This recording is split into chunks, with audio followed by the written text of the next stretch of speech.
Hello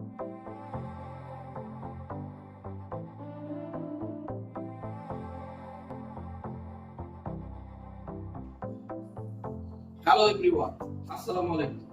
আমি মোহাম্মদ কাউসার, টেকপিডিয়া BD থেকে আজকে আপনাদের মাঝে এসে হাজির হয়েছি নতুন একটি ফোন নিয়ে।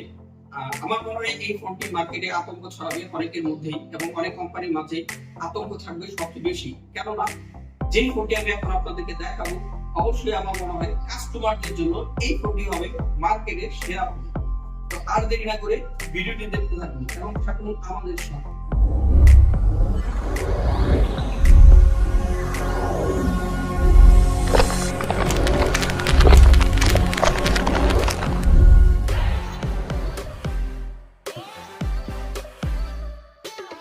আমার কাছে যে ফোনটি দেখতে পাচ্ছেন, এই ফোনটি হচ্ছে ভিভো নতুন লঞ্চ করা একটি ডিভাইস। এই মডেলটি হচ্ছে Y03। Y03 ফোনটি হাতে নিলেই আমার মনে হয় সবার কাছে একটি প্রিমিয়াম ফিল আসবে। কেননা পেছনের ব্যাক প্যানেলটা সবার মন কাড়ে। এই ফোনটির ব্যাক প্যানেলে গ্লাস ফিনিশিং বডি আমার মনে হয় যেই কারণেই চোখের নজর দৃষ্টি আকর্ষণ করবে। তাছাড়াও ফোনের সামনের ডিসপ্লেতে থাকছে 6.56 ইঞ্চির একটি ডিসপ্লে প্যানেল, যে ডিসপ্লে প্যানেলটি সবার কাছে খুব সুন্দর লাগবে। কিন্তু 2024 সালে এসে এইখানে অন্যান্য কোম্পানির তুলনায় এই কোম্পানি আমার মনে হয় নচ ডিসপ্লে থেকে এখনো বের হতে পারেনি। তো নচ ডিসপ্লে না দিয়ে যদি ইনফিনিক্স অথবা টেকনো পরিবার এই ফোনটির মধ্যে পাঁচশো ডট করতে, তাহলে আমার মনে হয় কাস্টমার ব্যাক প্যানেলের মতো সামনের দিকটাও দেখে বেশি পছন্দ করে।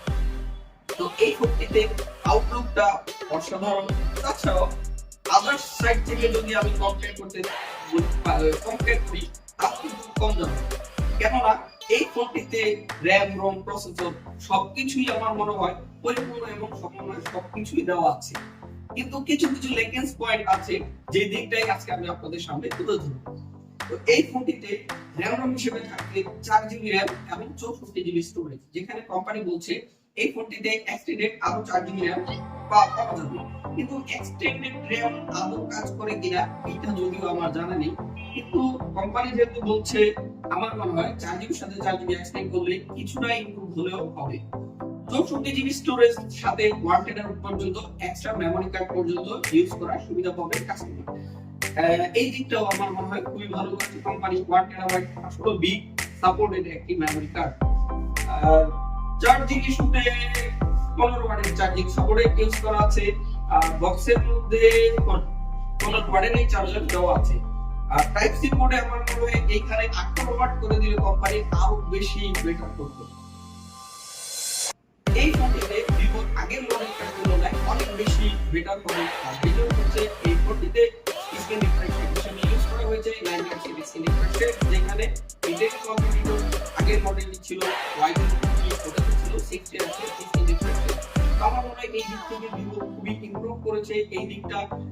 তার জন্য ভিভোকে অসংখ্য ধন্যবাদ। এবং type C port charging system কিন্তু Y03 তে ছিল না, কিন্তু এই ফোনের মধ্যে কিন্তু সেই দিকটাও ইমপ্রুভ করতে পেরেছে কোম্পানি। এবার আসা যাক এই ফোনটির ক্যামেরা সেকশন নিয়ে। এই ফোনটিতে ক্যামেরা সেকশনে থাকছে পেছনে ডুয়াল ক্যামেরা সেটআপ, একটির মধ্যে আমরা পেয়ে যাচ্ছি 13 মেগাপিক্সেল ক্যামেরা, আর একটি হচ্ছে 2 মেগাপিক্সেল ডেপথ সেন্সর। অবশ্য 2 মেগাপিক্সেল ডেপথ সেন্সর এই প্রাইস রেঞ্জে যতগুলো ডিভাইস আছে তার মধ্যে অনেক ফোনের মধ্যেই কিন্তু 2 মেগাপিক্সেল ডেপথ সেন্সর ইউজ করে না, যেখানে এই ফোনটিতে 2 মেগাপিক্সেল ডেপথ সেন্সর আমার মনে হয় খুবই ভালো করেছে এই দিক থেকে। আর 13 মেগাপিক্সেলের ক্যামেরা আমি নিজে অসাধারণ ছবি তোলার সুবিধা পাওয়া যায় ডে নাইটে, এবং আপনার রেগুলার ডেতে এবং নাইটে ছবি তোলার পরে দেখেছি আমি খুবই ভালো এসেছে। এবং ফ্রন্ট ক্যামেরাতে ইউজ করেছে 8 মেগাপিক্সেল ক্যামেরা সেটআপ, যেখানে 8 মেগাপিক্সেল ক্যামেরাটাও খুবই ভালো। তো এই ফোনটিতে 5000 mAh এর বিগ ব্যাটারি ইউজ করা আছে, আর ব্যাটারি পারফরম্যান্স খুবই দুর্দান্ত ছিল। কেননা আমি পার্সোনালি এই ফোনটি 2 দিন পর্যন্ত ব্যাটারি চার্জ ব্যাকআপ নরমাল ইউজের ক্ষেত্রে ইউজ করতে পেরেছি। আমি 100% চার্জ করে সিম লাগানোর পরে নরমাল সাধারণত যেভাবে ফোন ইউজ করা হয়, টুকটাক নেট ব্রাউজ ওই সমস্ত ভাবে ইউজ করব, এই ফোনটাকে আমি 2 দিন পর্যন্ত চার্জ ব্যাকআপ পেয়েছি।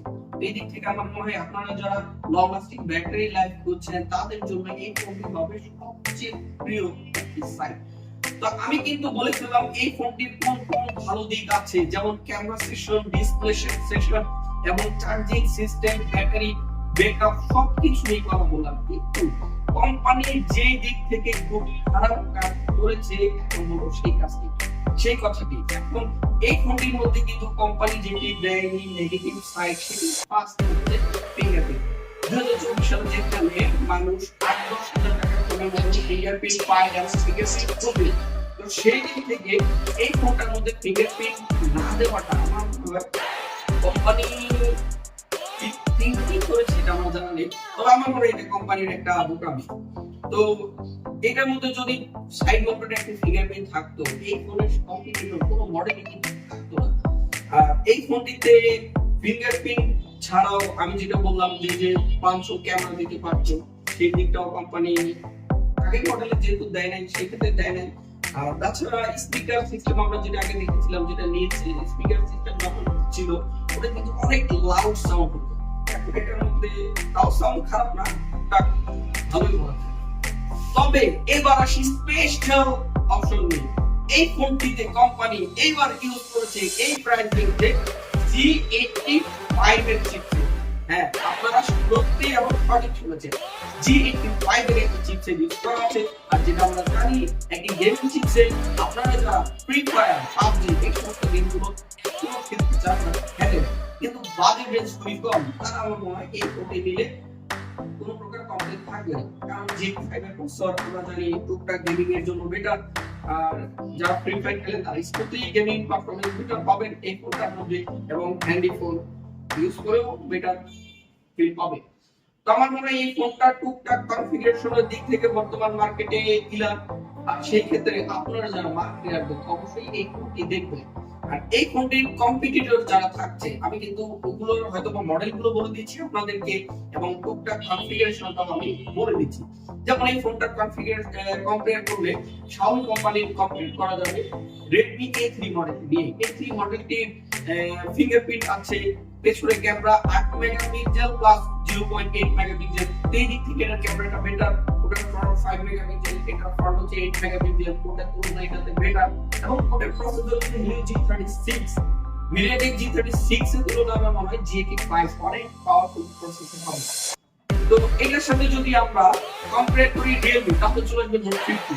আমাদের এই Note 50 কিন্তু মার্কেটে খুবই হাইপ তৈরি করেছিল, কিন্তু এই Note 50 তুলনায় এই ফোনটা বেটার হবে প্রসেসরের দিক থেকে। কেননা Note 50 4GB 64GB একটা 4GB 128GB ভেরিয়েন্টের ছিল, আর যা প্রাইস ছিল 11,000 একটা 12,000 একটা।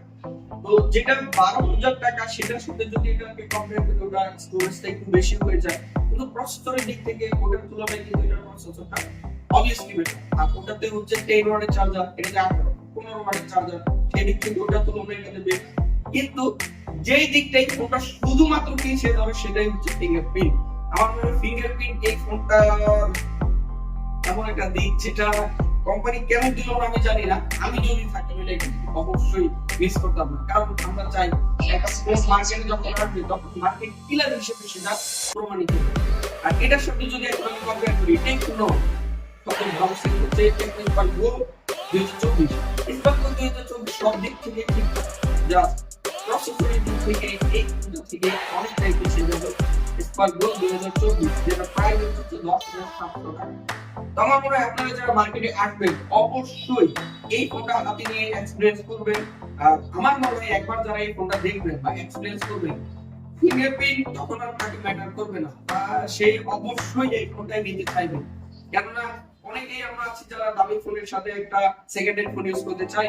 তো আমার মনে হয় সেকেন্ডারি ফোন হিসেবে যদি ইউজ করেন তখন আর ফিঙ্গারপ্রিন্ট কিন্তু বেশি থাকবে না। সম্পূর্ণ ভিডিওটি দেখার জন্য ধন্যবাদ। আর সবাই মার্কেট এক্সপেরিয়েন্স করুন।